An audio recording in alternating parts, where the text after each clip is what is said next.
Greetings, greetings. It is day 16, and I'm actually going to, let me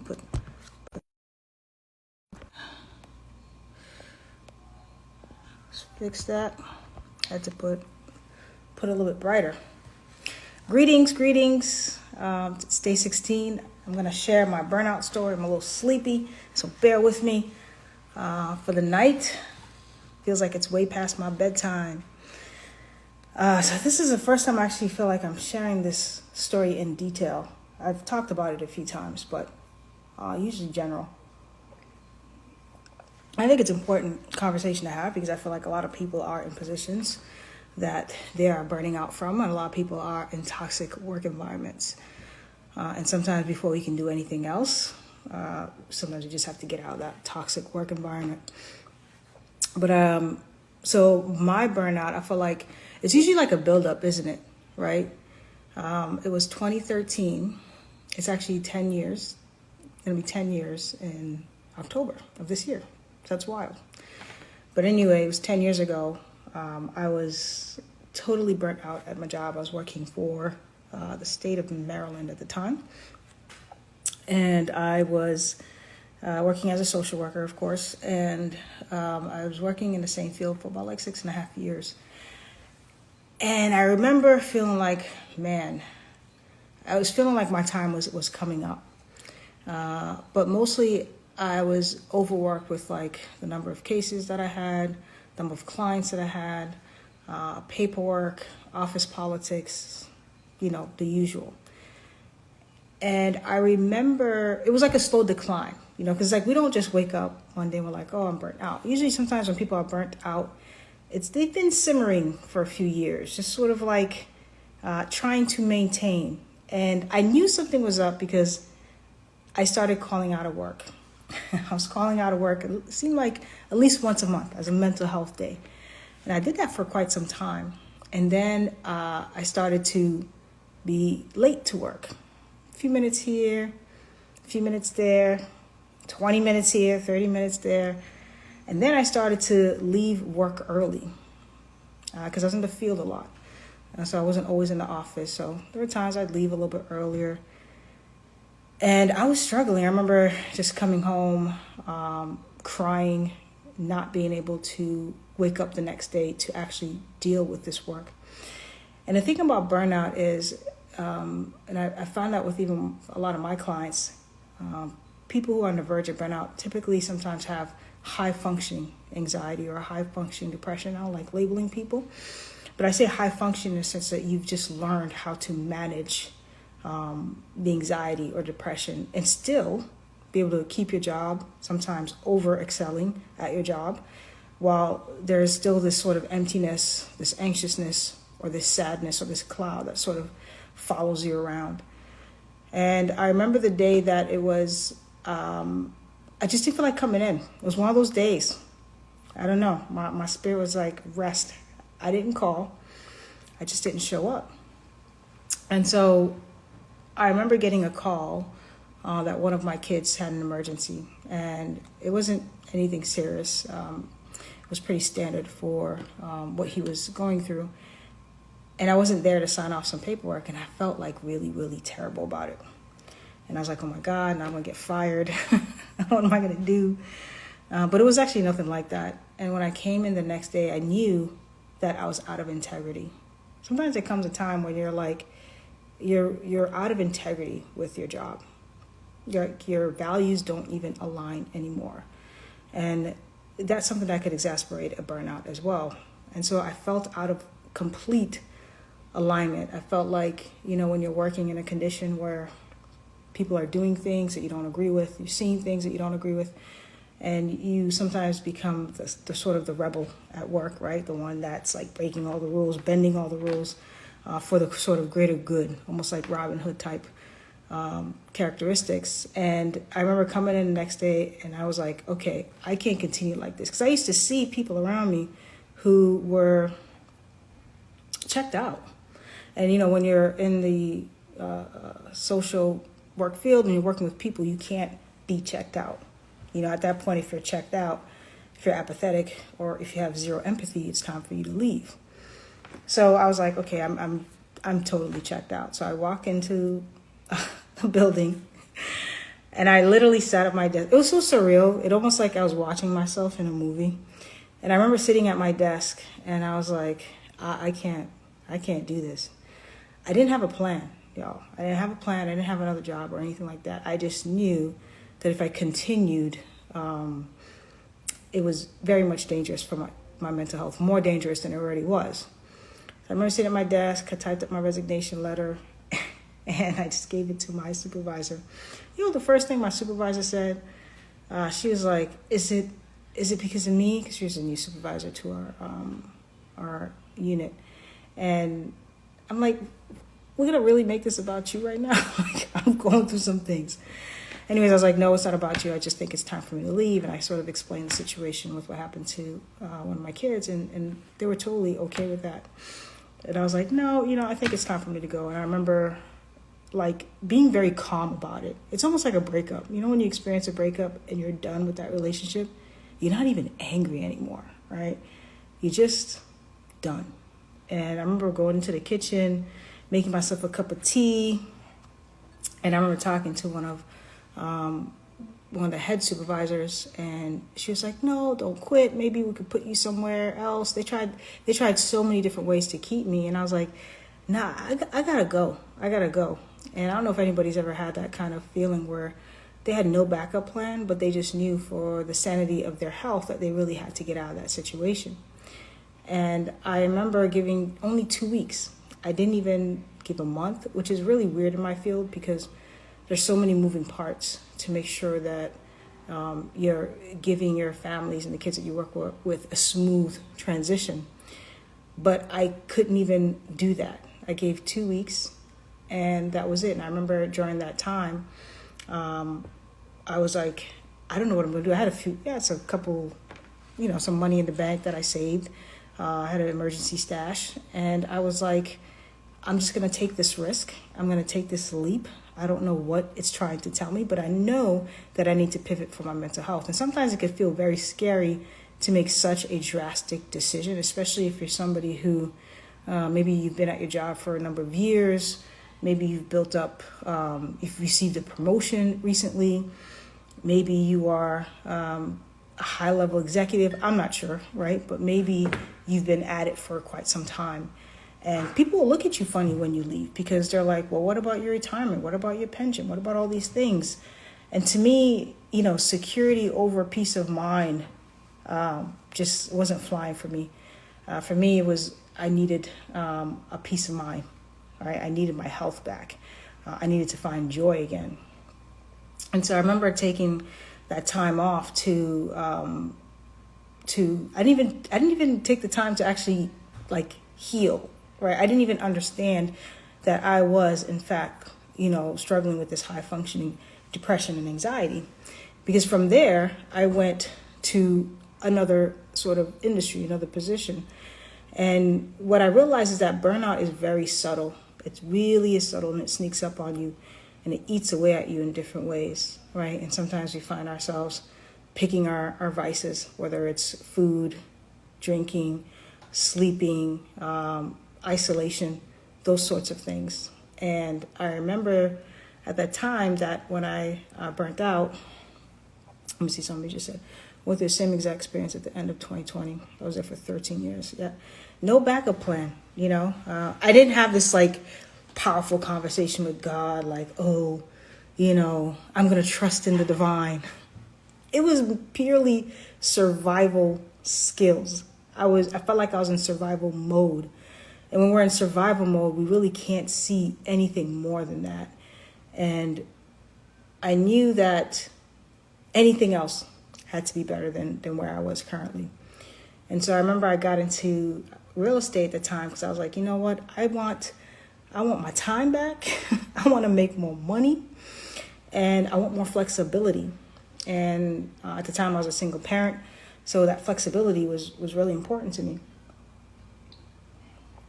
And so after I got into to real estate, I realized, what our job does to us, a lot of jobs, they really mask how deep some of the things that we struggle with. Because it wasn't until that I had freed up my time, because now that I had more time with real estate, all the things started bubbling to the surface. There was nowhere to hide from my feelings, and they started to bubble up. Because sometimes when we're like overworking, and we're going to one happy hour to the next happy hour, brunch with friends, all of these things, it really covers up some of the pain that we might be experiencing. And so work in itself can be a huge distraction to all of the feelings that we're afraid to see, to connect with, right? And that was the first time I became an entrepreneur. And I remember really struggling at least the first 6 months to a year, because I didn't know what to do with all that time. I went from working, quote unquote, 9 to 5 to not working a 9 to 5. And that adjustment was really hard, because there wasn't somebody telling you what to do. There wasn't somebody telling you what time you need to get up to do X, Y, Z. And you had to work from a commission base, right? Versus getting a comfortable check every 2 weeks. So I had to learn real quick how to manage that. But even in the 3 years that I did that real estate, and then when things started to pick up, I realized another sign of burnout is apathy. So you can be overworking, you could be stressed, but even as I got the more time, the flexibility, even I had more freedom, I called the shots, I still wasn't happy. And I found myself even more apathetic and burnt out in a very different way than I was previously. Before, I was overworked. Now I felt just totally disconnected. And I think what happens to a lot of us when because work is such a huge part of our lives and the things that we create, if there's a disconnect there, it could really poison all areas of our lives, right? It really could take over every aspect of our lives. And it could be very frightening to, take a leap of faith to see what else is out there, to see, how else could I utilize my skills? How, what other industries or activities can I actually connect with that's actually going to bring me more joy and balance into my life? And I remember saying to myself, I just needed a break. So I took a break and I decided to just travel the world. And I ended up teaching English for overseas for almost a year and a half to 2 years. And I was still searching, right? But I knew that break was so needed.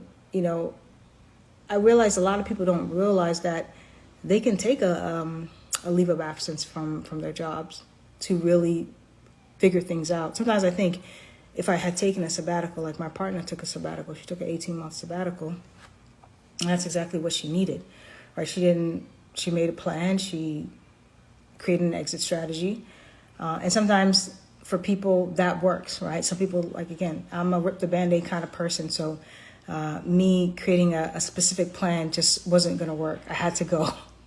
But some people are able to sort of create that exit strategy to and really plan out some things that make it a little easier to muster up the courage to leave, right?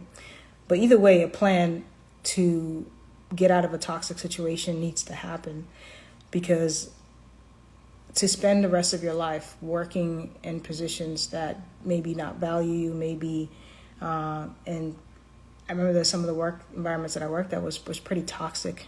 And I remember somebody had mentioned that they were experiencing like adult bullying, and it's been a while since I've been in a traditional workplace, but it can be wild. And so it's so important to even take a break, and if you can, to see if your job will grant you a leave of absence. And I feel like as long as you have a therapist or a doctor to recommend, that you can actually do that, because taking that break can help you disconnect so that you can really tune into what it is that's really going on with you on an emotional level, but also reconnect you with some things that maybe you need to be reconnected with. I don't I don't buy that life is short. In a sense, I did a whole live about our relationship with time. I just think it's how we use it. And do we really want to spend our time working in positions that are literally deteriorating us on a soul level, right? And some people argue and say, well, it's not that easy. I've got kids to feed and I've got bills to pay. And I get all of that. And I always say to my parents, if there's any parents out there, I remember hearing this quote that said, the worst thing that a child can see is the life of an unlived parent. So if you're a parent who is not truly living, then your child is also going to absorb some of that as well. So this is just me coming up on a Monday saying, encouraging you to, if work is really eating away at you, begin to create a plan. Because you'll find that the minute that you make a decision and you choose yourself and you prioritize your mental and emotional health, the opportunities will come to you. The universe will create opportunities for you in ways that you never thought would imagine. And you'll be connected to one person, then the next person, and then the next person, and you're gonna find yourself in a completely different life. I always ask, like, do I really want to be in the same position that I am today a year from now? And if the answer is no, then what is it that I can do to create a plan to exit that? And sometimes, we take a pay cut. Sometimes we pivot into an industry that we know nothing about, but that we can learn. It's all about getting ourselves out of that survival mode, that constriction, restriction mode, into a more ease and flow, enjoy mode. And then from that clear place, we can begin to focus on the thing that we'd like to focus on, on a creative level, whatever we want to tap into in regards to like our purpose and stuff like that. So that's just my encouragement for the day. Hey, Lily. Oh, hey, Ashley.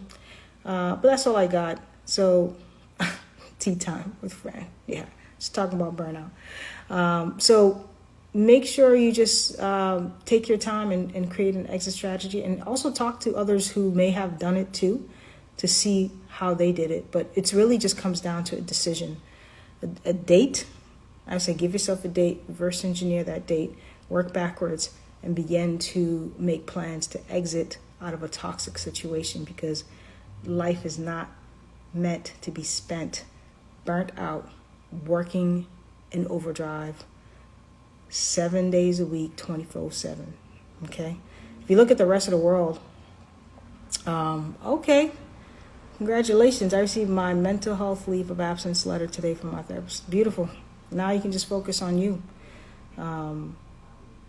It's so crucial. And people, because I think there's like this loyalty to our jobs, and it's just sort of ingrained. Like, even when I look at my family, they're the Caribbean folks, so they really have, like, my aunt's still working. I'm like, lady, retire, okay? You're over the retirement age and you're still working.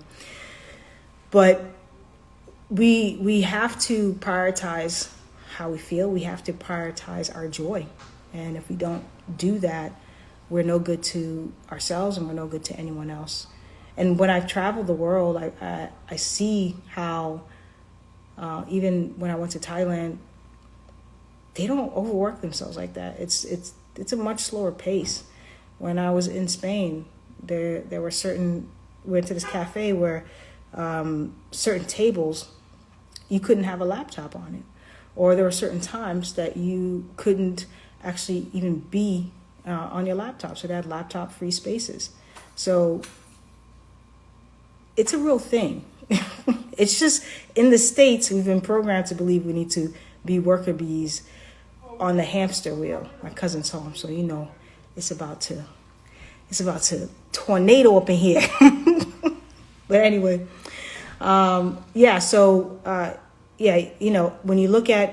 I used to travel the world, the folks that were on their 30-day vacations were like the Australians, the Canadians, and it's possible, but you just have to bet on yourself. If you don't bet on yourself, who else is going to bet on you, right? If you don't make that intentional decision to shift, then what is your life going to look like a year, 2, 5, 10 years from now? And like Lily said, you can't make clear intentional decisions from that burnout. You cannot. I was able to see things a bit clearer when I gave myself enough space from that energy, okay, to see like, okay, wait, what's next? What's the next best thing that I can do? And then from there I can plan. I think that often people want to jump from the burnout into the purpose, into the thing. And sometimes it's a slow build to the thing. And I always encourage not to discredit the little steps in between that decision to the thing. I was actually having a conversation with my sister not too long ago, and she was expressing how she wanted to find work that was obviously meaningful and connected and all of that. But sometimes we're so focused on the prize or like the end that we miss all the little opportunities in between. So maybe it's not the dream job or career in this moment or dream situation. Maybe it's just a simple connection. Maybe it's something, I didn't think my teaching English abroad was going to turn into anything, but it actually led me to several different opportunities that I could not have imagined. Starting my podcast and meeting some incredible individuals along the way, getting projects, all these things just started to just come together because I removed the toxicity. But when we remain connected into that negative frequency, it's like repellent, like straight up repellent. So I love what Lily said there about not being able to make clear intentional decisions from that burnout. Yeah, that's a great quote. Lily says, drop by drop, the bucket fills. I love that. Okay, schooling me. But that's how it goes. Choose yourself. Take it slow. Go at your own pace. And try not to allow fear to dictate your decisions. And know that, because sometimes jobs can become real threatening, like you can't work anywhere else. Try not to listen to any of that stuff, and continue to just move forward with what feels right for you, because you know what's best for you. Okay, thank you for watching. I don't think there's any question. Let me just double check. Hi, Mr. Gus and Miss Kitty. All right, thank you for watching day 16. I will be back tomorrow on day 17. And yeah, it's getting a little loud in here. All right, good night, y'all.